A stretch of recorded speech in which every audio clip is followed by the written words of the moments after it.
Good morning student. कैसे हैं आप लोग? और बढ़िया हैं। अल्टरनेटिंग करंट कर रहे हैं हम। अल्टरनेटिंग करंट पे आज हम अ, पीछे हमने काफ़ी इम्पोर्टेंट सभी आर्टिकल किए। ये सभी आर्टिकल इम्पोर्टेंट हैं। और आज हम एक और इम्पोर्टेंट टॉपिक को लेके आए हुए हैं जो पेपर में काफ़ी आता है आपके। ट्रांसफॉर्मर। ट्रांसफॉर्मर आप लोगों ने देखा हुआ है। ट्रांसफॉर्मर वो इंस्ट्रूमेंट है जो आपके घरों तक लाइट पहुंचाता है। ठीक है। ट्रांसफार्मर वो इंस्ट्रूमेंट है जो आपके घरों तक लाइट पहुंचाता है। अब ट्रांसफार्मर जैसे नाम ही है कि ये ट्रांसफॉर्म करेगा। ठीक है, इस नाम से ही आप ये कह सकते हैं कि ये ट्रांसफ़र कर रहा है कुछ चीज़। ठीक है। अब ट्रांसफ़र कर रहा है तो ट्रांसफार्मर ये कोई इलेक्ट्रिकल डिवाइस है जिसको हम कन्वर्ट करते हैं, use to convert the low alternating voltage at high current into high voltage to lower current and vice versa. Or in other words, transformer is an electrical device used for changing the AC voltage. AC voltage को change करता है, alternating voltage को change करता है। इसका principal किसके ऊपर depend करता है? इसका प्रिंसिपल जो है वो that is based on the mutual induction. पढ़ा हुआ है आप लोगों ने। तो म्यूचुअल इंडक्शन के ऊपर एक काम करता है। When ever magnetic flux linked with the coil. ठीक है, मैग्नेटिक फ्लक्स जो कॉइल के साथ लिंक कर रहा है change and induce EMF is produce in the neighbouring coil. तो म्यूचुअल इंडक्शन आप लोगों ने पढ़ी है। और जिन्होंने म्यूचुअल इंडक्शन नहीं पढ़ी हुई है तो वो ज़रूर लेक्चर ज़रूर देखें मेरा। यूट्यूब पे लेक्चर डाउनलोड है म्यूचुअल इंडक्शन। तो म्यूचुअल इंडक्शन क्या है, मैं थोड़ा सा बताना चाहूँगा कि दो कॉइल होते हैं। ठीक है। जब एक कॉइल में आप करंट चेंज करते हैं, इनपुट देते हैं, जो उसका नेबरिंग कॉइल है, साथ वाला कॉइल है, उसमें भी क्या हो जाता है, करंट प्रोड्यूस हो जाता है। और उस करंट को आप क्या बोलते हैं? इंड्यूस ईएमएफ बोलते हैं, इंड्यूस करंट बोलते हैं। ठीक है। जब आप वोल्टेज देते हैं पहले वाले कॉइल में, ठीक है, तो वो जो उसका नेबरिंग कॉइल है उसमें भी क्या हो जाता है, करंट प्रोड्यूस हो जाता है। ठीक है। ये इसका प्रिंसिपल है म्यूचुअल इंडक्शन का। म्यूचुअल इंडक्शन का लेक्चर आप जरूर देखें। बहुत कम लोगों ने अभी तक आपने वीडियो मेरा देखा हुआ है तो उसको जरूर देखें आप। चलिए बात कर रहे हैं हम ट्रांसफार्मर की। अब ट्रांसफार्मर दो टाइप के हो गए जी। कौन कौन से? स्टेप अप ट्रांसफार्मर और स्टेप डाउन ट्रांसफार्मर। जैसे कि स्टेप अप है, स्टेप अप का मतलब बढ़ाना। ठीक है, करंट को बढ़ाना। ठीक है। और स्टेप डाउन क्या है? करंट को डाउन करना। ठीक है, वोल्टेज को डाउन करना। Step down voltage down, current high. Step up आपके पास करंट हाई, वोल्टेज डाउन। ठीक है, ये दोनों का काम है। देखिए क्या होता है step up transformer. The transformer which convert low alternating voltage, voltage काम होगी। ठीक है। तो आपके पास क्या करेगा? हाई करंट होगा। और इसको कन्वर्ट करके किस में?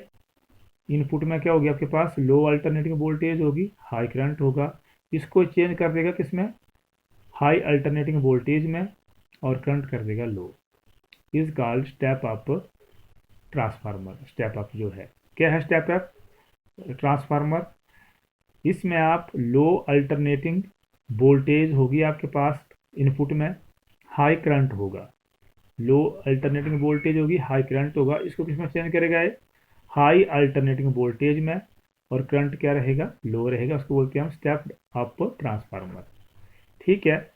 अदर वर्ड में, step up transformer gives increase alternating voltage output. ठीक है। क्या करता है? जो अल्टरनेटिंग वोल्टेज आउटपुट होती है उसको क्या करता है? इंक्रीज करता है। इसका उल्टा आ गया step down transformer. Step down transformer आपके पास जो आपके गाँव में लगा होता है, जहाँ से आपको लाइट आती है। इसका काम क्या है? Transformer which convert high alternating voltage होती है आपके पास एट लोअर करंट होता है। करंट कितना होता है? कम होता है। जैसे ही आपके सर्विस वहाँ से पावर हाउसेस से देखते हैं आप तारें आती है, उनकी वोल्टेज क्या होती है? हाई होती है, ठीक है, और करंट क्या होता है? लो होता है। ये क्या करता है? ये इसको चेंज कर देता है, ट्रांसफॉर्म कर देता है, लो अल्टरनेटिंग वोल्टेज कर देता है, और करंट क्या कर देता है? हाई कर देता है। इसको बोलते हैं हम स्टेप डाउन ट्रांसफार्मर, ठीक है। दो कॉइल इसमें होंगे, मैंने बताया आपको कि म्यूचुअल इंडक्शन है। प्राइमरी कॉइल इनपुट और आउटपुट सेकेंडरी कॉइल, ठीक है। यहाँ इनपुट प्राइमरी कॉइल और आउटपुट सेकेंडरी कॉइल। यहाँ पे एक बात और आती है, ये जो कॉइल्स बॉन्ड्स किए होते हैं, ठीक है, ये जो कॉइल बॉन्ड्स किए होते हैं, जहाँ पे आपके पास ज़्यादा कॉइल होंगे, ज़्यादा आपके पास ये होंगे, वहाँ पे आपके पास क्या होगा? करंट ज़्यादा होगा, ठीक है। तो एक कॉइल बराबर नहीं होते, सेम नहीं होते, ठीक है। इनमें जो आपके पास टर्न है, इसमें टर्न कम ज़्यादा हो सकते हैं, ठीक है। ऐसे ही स्टेप डाउन में भी है, जो कॉइल होंगे उनमें टर्न्स ऊपर नीचे हो सकते हैं। काम इनका वही है, जो ज़्यादा कॉइल होंगे आपके पास वो ज़्यादा करंट भी दे सकते हैं, ठीक है। ये आपके पास इसका है, ठीक है। तो जहाँ ज़्यादा कॉइल वहाँ करंट ज़्यादा आपके पास आएगा। इसके साथ साथ और बातें आपको पता ही है, ये किसके ऊपर बेस्ड है? फ्राइडे लॉ भी यहाँ पे आता है, इंड्यूस ईएमएफ का कंसेप्ट है। और जो इस चैप्टर में हम शुरू से ही पढ़ रहे हैं अल्टरनेटिव करंट में, कि यहाँ मैग्नेटिक फ्लक्स का रोल रहता ही है, क्योंकि मैग्नेटिक फ्लक्स चेंज होगा जब करंट आप सप्लाई करेंगे। मैग्नेटिक फ्लक्स चेंज होगा, मैग्नेटिक फील्ड चेंज होगी और मैग्नेटिक फ्लक्स भी चेंज होगा, तो करंट इंड्यूस भी आपका वहाँ पे बनता रहेगा। इंड्यूज ईएमएफ या इंड्यूज करंट बनता रहेगा। ये म्यूचुअल इंडक्शन का है और फ्राइडे लॉ भी बोलता है, ठीक है। इन सारी चीज़ों से की सोच से बना हुआ है आपका ट्रांसफार्मर। चलिए कंस्ट्रक्शन की तरफ चलते हैं। आप कंस्ट्रक्शन में क्या है, देखिए कंस्ट्रक्शन आपके बुक के ऊपर भी दिया हुआ है। ये थ्री डी बनाने की कोशिश की है मैंने इसको, ठीक है। तो वही फिर से बात वही है कि दो कॉइल हैं, दो आपके पास कॉइल ले लिए हमने, ठीक है।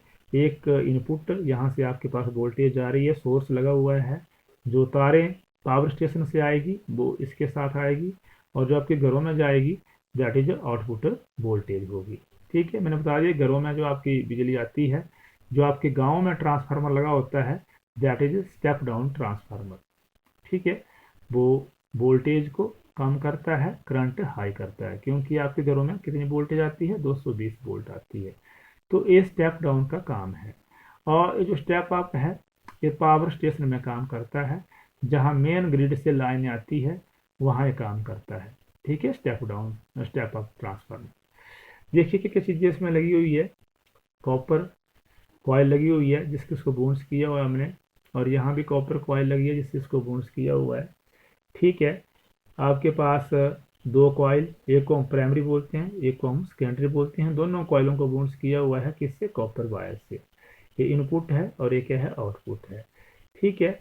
ये हम इसको एनपी बोल देते हैं, number of turn in primary coil, and NS that is number of turn in secondary coil, ठीक है। और इसके साथ साथ सॉफ्ट आयरन कोर लिया हमने, इसका सॉफ्ट आयरन कोर को हमने बॉन्ड्स किया हुआ है। सॉफ्ट आयरन कोर आपने पहले ही पढ़ा है कि ये जो है परमानेंट मैग्नेटिज्म की प्रॉपर्टी शो करता है, ठीक है। अब इसमें काम कैसे होता है, जैसे यहाँ पे आपका सोर्स से करंट जाता है, अब करंट जाता है, मैग्नेटिक फील्ड प्रोड्यूस होती है। मैग्नेटिक फील्ड प्रोड्यूस होती है तो क्या होता है? आपका फ्लक्स जो है, मैग्नेटिक फ्लक्स चेंज होगा तो पता ही है आपको, यहाँ इंड्यूज जो सेकंड नेबरिंग कॉइल है इसमें induce current, induce EMF produce हो जाएगा, ठीक है। और इस तरह से देखिए, इस तरह से ये जा रही है, यहाँ पे मैग्नेटिक फील्ड लाइन शो की है मैंने, ये जा रही है और यहाँ आ रही है, और फिर से इस तरह से ये काम कर रहा है, ठीक है, सेकेंडरी कॉइल में जा रहा है। अब इस यहाँ से जा रहा है, यहाँ से जा रहा है। ज़रूरी नहीं है कि सारी ही चीज़ें यहाँ पे जा सकती है, लेकिन हम ये मान के चलते हैं कि जितनी भी मैग्नेटिक फील्ड यहाँ से निकल रही है तो वे सारी इसमें जा रही है। क्यों जा रही है? क्योंकि सॉफ्ट आयरन कोर लिया हमने। सॉफ्ट आयरन कोर क्या करता है कि अगर मैग्नेटिक फील्ड इसके साथ में रहती है या इसके आगे पीछे होती है तो ये उनको अपने अंदर लाने की कोशिश करता है। ये इसकी प्रॉपर्टी होती है सॉफ्ट आयरन कोर, इसलिए हम सॉफ्ट आयरन कोर जो है वो यूज करते हैं। तो कंस्ट्रक्शन इसकी बिल्कुल simple. A transformer consists of two coils of insulated wire containing different number of turns wound separately on the continuous soft iron core. The core in which electrical energy is fed is coil. इसमें आपके पास electrical energy जाती है, called the primary, whereas the coil from which the energy is draw, यहाँ से energy draw होती है, इसको हम बोलते हैं सेकेंडरी। जो फेड कर रहा है, जो ले रहा है, दैट इज प्राइमरी, और जो दे रहा है दैट इज सेकेंडरी।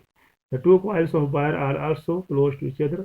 आप नज़दीक होते हैं लेकिन साथ साथ नहीं होते हैं क्योंकि नेबर्स हैं, ठीक है, इसके साथ में है, but not connected. Soft iron core provided the good path for the magnetic line of force. मैंने बोला ये आपको कि जो सॉफ्ट आयरन कोर होता है ये बहुत ही अच्छा एक साधन है मैग्नेटिक फील्ड को ट्रैवल करने के लिए, ठीक है।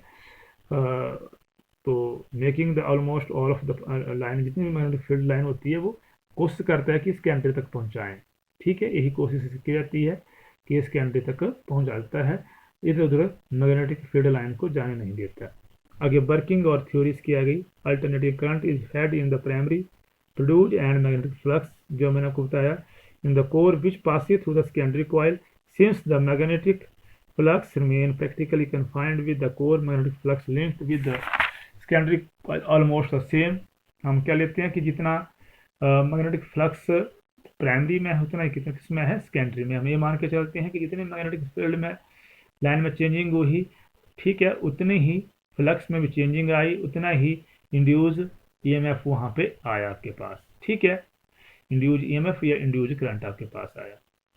लेट एनपी एंड एनएस मैंने बोला आपको, number of turn primary and secondary coil respectively, और फाई क्या है, that is magnetic flux linked with primary and secondary at an instant. तो हम क्या बोलते हैं कि phi in each turn of primary, कि जितने मैग्नेटिक फ्लक्स प्राइमरी में है उतना ही किसमें है, सेकेंडरी में है, और वो क्या ले लिया हमने, फाई ले लिया है। टोटल फ्लक्स निकालना मैंने किसका, प्राइमरी का। तो टोटल फ्लक्स जानते हैं आप कैसे निकालते हैं आप, number of turn into phi. Number of turn आपके पास एन पी और फाई आ गया। अब निकालना मैंने इंड्यूस ईएमएफ, कितना इंड्यूस ईएमएफ हुआ उसमें प्राइमरी में, तो प्राइमरी में कितना होगा पता ही है आपको, आपने पढ़ा हुआ Faraday law, rate of change of magnetic flux, तो minus D phi upon D t होता है। प्राइमरी की बात की है तो minus D phi p upon D t आ गया, ठीक है। यहाँ पे हमने एन पी बाहर ले लिया, कांस्टेंट है, तो minus n p n d phi upon D t आ गया। Total flux in secondary coil n s phi आ गया, और इंड्यूज ईएमएफ कितना आ गया सेकेंडरी का, ई एस, ठीक है, that is minus D phi S upon D T. यहाँ भी एन एस बाहर आ गया, D phi upon D T. तो इन दोनों में से आपके पास क्या आ गया, डिवाइड कर दो इनको, ई एस अपॉन ई पी, डी फाई से डी फाई आपके पास d phi upon D t cancel हो गया, आ गया माइनस से माइनस कैंसिल हो गया। जब इनको दोनों को डिवाइड किया आ गया N S upon N P. Main आपके पास यहाँ पे टर्म आपके पास फार्मूला आ गया है। चलिए अब हम बात करते हैं ट्रांसफार्मर की।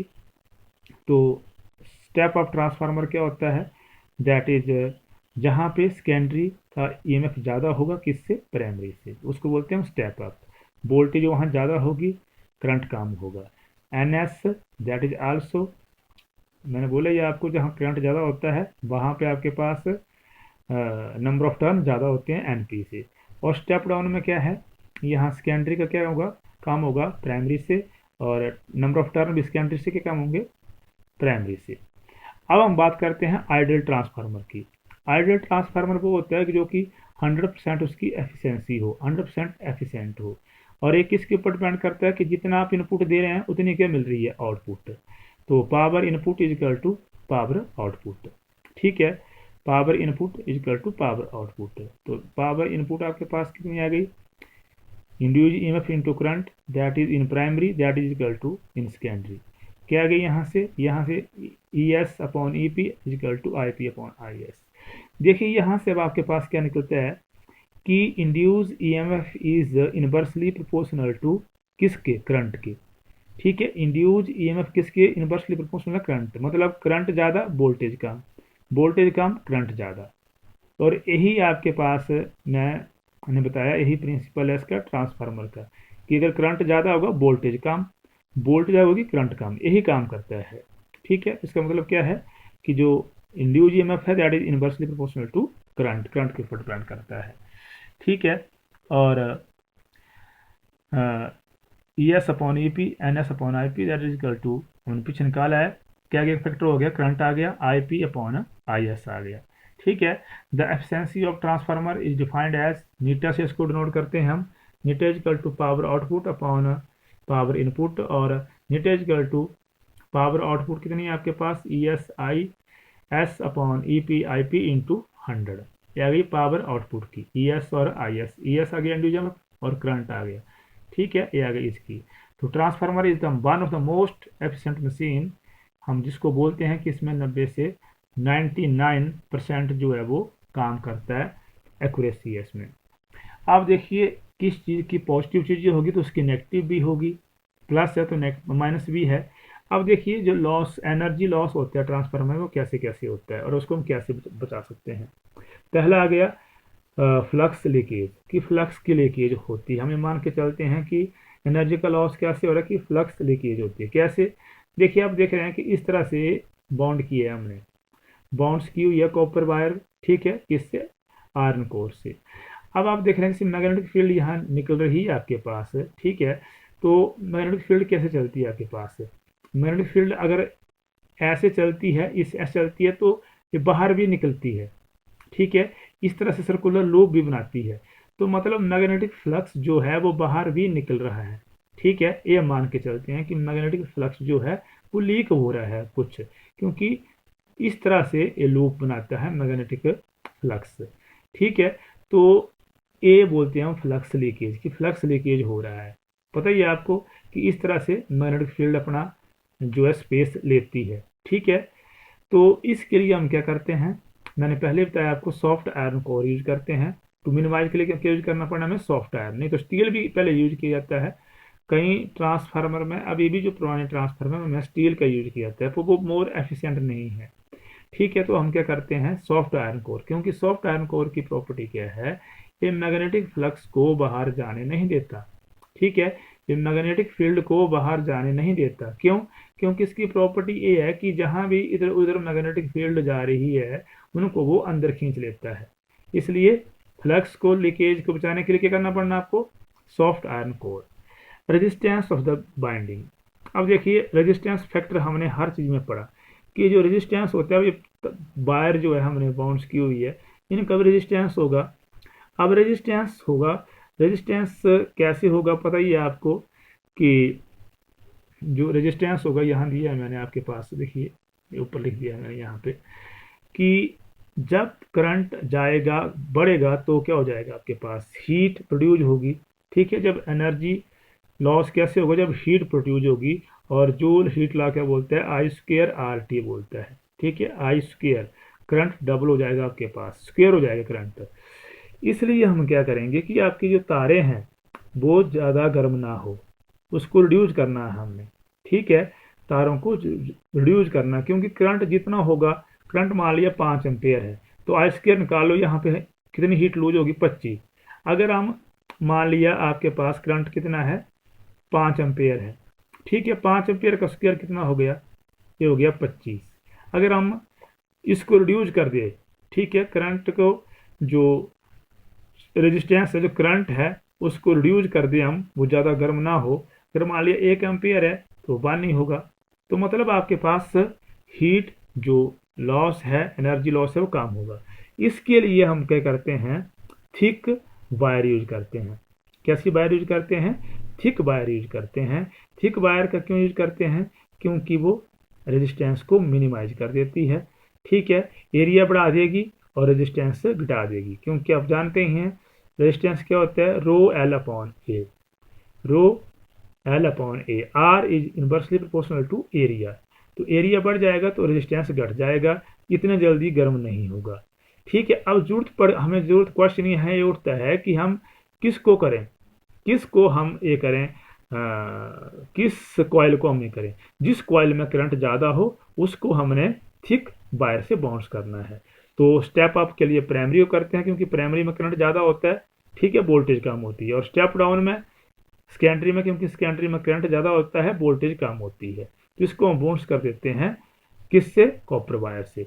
कॉपर वायर से हम दोनों को बाउंस नहीं कर सकते हैं, क्योंकि हमने पैसे भी बचाने होते हैं, क्योंकि जो थिक वायर होगी वो कॉस्टली होगी। तो आ गया सेकंड। थर्ड आपके पास आ गया हिस्टेरियस लॉस। हिस्टेरियस लॉस आपने पढ़ा ही है, ठीक है, कि आपके पास एरिया ज़्यादा होगा। अगर एरिया ज़्यादा होगा आपके पास, तो आपके पास ज़्यादा एनर्जी लॉस होगी, क्योंकि energy loss is directly proportional to the area of hysteresis loss. जितना ज़्यादा एरिया होगा उतनी ही आपके पास एनर्जी ज़्यादा होगी। तो ए फैक्टर भी है यहाँ पे, क्योंकि देखिए क्या होगा, ज़्यादा ज़्यादा ज़्यादा करने में क्या होता है कि क्या होगा, अल्टरनेटिंग करंट आएगा, ठीक है, पास करेंगे, डायरेक्शन चेंज होगी, क्योंकि इसमें पता ही है आपको अल्टरनेटिव करंट में डायरेक्शन बार बार चेंज होती रहती है। और जो आपके घरों में सप्लाई आती है 50 हर्ट्ज, तो मतलब 1 सेकंड में 100 बार वो अप डाउन करता है, up down up down up down, इतना फास्ट होता है। तो उससे क्या होगा, कंटिन्यूस मैग्नेटाइजेशन होगा, फिर डी मैग्नेटाइजेशन होगा, फिर री मैग्नेटाइजेशन होगा। तो अगर एरिया ज़्यादा होगा आपके पास तो समय लग जाएगा प्रोसेस के लिए, इसलिए एरिया कम होना चाहिए। तो हमने पहले ही पढ़ा हुआ है कि एरिया जो है वो किसका किसका काम होता है, सॉफ्ट आयरन कोर का। तो इसलिए हम सॉफ्ट आयरन यूज करते हैं एज कम्पेयर टू स्टील। जैसे स्टील भी प्रॉपर्टी शो करते हैं मैग्नेटिज्म की, लेकिन उसको हम यूज नहीं करते क्योंकि उसका एरिया ज़्यादा है। चौथा आपके पास आ गया एडी करंट। एडी करंट आप लोगों ने पढ़ा है, एडी करंट क्या होता है, सर्कुलर शेप में होता है। तो देखिए जब आपके पास यहाँ एडी करंट प्रोड्यूस होगा, कैसे प्रोड्यूस होगा, करंट चेंज होगा, मैग्नेटिक फ्लक्स जो है, मैग्नेटिक फील्ड चेंज होगी कंटिन्यूसली, और मैग्नेटिक फ्लक्स आपका चेंज होगा। मैग्नेटिक फ्लक्स चेंज होगा, इंड्यूज ईएमएफ आएगा, इंड्यूज ईएमएफ आएगा और इंड्यूज करंट आएगा। इंड्यूज करंट कहाँ कहाँ आएगा, बाइंडिंग कॉपर वायर में, और मटीरियल ऑफ कोर जो सॉफ्ट आयरन का मटीरियल किया उसमें आएगा, ठीक है। तो इसलिए हमने क्या किया हुआ है कि देखो आपके पास इस तरह की शेप है हमारे पास, तो यहाँ पे इस तरह से करंट बना रहा है, सर्कुलर रूप में करंट बना रहा है। तो बहुत सारा एडी करंट यहाँ आपके पास आ रहा है सर्कुलर, इसमें जो क्या करेगा, इसको गर्म कर देगा, गर्म कर देगा तो आपको पता ही है, फिर से वही बात आ जाएगी। इसलिए हमने इसको लेमिनेटेड कोर बनाया हुआ है। क्या बनाया हुआ है, लेमिनेटेड। हमने एप्लीकेशन भी पढ़ी हुई है एडी करंट की, उसको आप देख सकते हैं, एडी करंट का लेक्चर देख सकते हैं। हमने लेमिनेटेड कोर बनाया हुआ है। लेमिनेटेड कोर बनाया, हमने अलग अलग प्लेट किया हमने, एक प्लेट ए कर दी, एक प्लेट ए कर दी, एक प्लेट ए कर दी, एक प्लेट कर दी, और बीच में हमने क्या किया, लिक्विड डाल दिया। कौन सा लिक्विड, लिक्विड इंसुलेटिंग लिक्विड, कि करंट आगे ना बढ़े, ठीक है। तो अगर एडी करंट यहाँ पर इस प्लेट में प्रोड्यूस करेगा तो इसमें नहीं जाएगा, इसमें लग प्रोड्यूस करेगा, इसमें लग, इसमें लग, मतलब एक प्लेट में ज़्यादा करंट आपका एडी करंट प्रोड्यूस नहीं करेगा। इसलिए हमने इसको लेमिनेटेड कोर में कर दिया है। पहले ये 3D में था, ये हमने 2D प्लेट में कर दिया है, ठीक है। 2D प्लेट में करने से एडी करंट जो है वो क्या हो जाएगा, ब्रेक हो जाएगा, ठीक है, कम हो जाएगा। इसलिए हम लेमिनेटेड प्लेट का यूज करते हैं। डियर स्टूडेंट, कोशिश मैंने की इसको समझाने की। ट्रांसफार्मर बिल्कुल आसान टॉपिक है आपका ये, ठीक है। और मुझे पूरा ये आपसे ये है कि आप एडी करंट वाला वीडियो और म्यूचुअल इंडक्शन वाला ये वीडियो ज़रूर देखें, क्योंकि इसी के ऊपर ये काम कर रहा है। कोई प्रॉब्लम आ रही है तो मुझे फ़ोन ज़रूर करें, क्योंकि आप नहीं देख रहे हैं वीडियो, अगर नहीं देखेंगे तो आपका काम नहीं बनने वाला है। इसलिए वीडियो ज़रूर देखें, आप पढ़ते रहें, सुरक्षित रहें, और all the best. Thank you.